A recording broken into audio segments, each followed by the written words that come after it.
Some cards may feature an RC logo. This denotes a player's rookie card.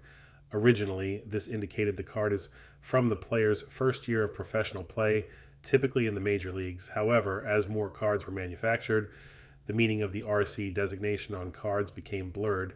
In modern sets, a card is typically given an RC logo if it is the player's first rookie year in the league, or it is the player's first year in a specific manufacturer's products. It's important to note that a card with an RC logo may not be a player's first card, and not all players' rookie cards will have an RC logo. Here's a Shohei Ohtani rookie card from the 2018 Topps baseball set.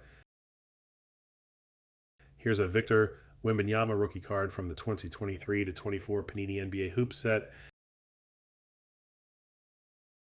And here's a Patrick Mahomes rookie card from the 2017 Panini Rookies and Stars football set.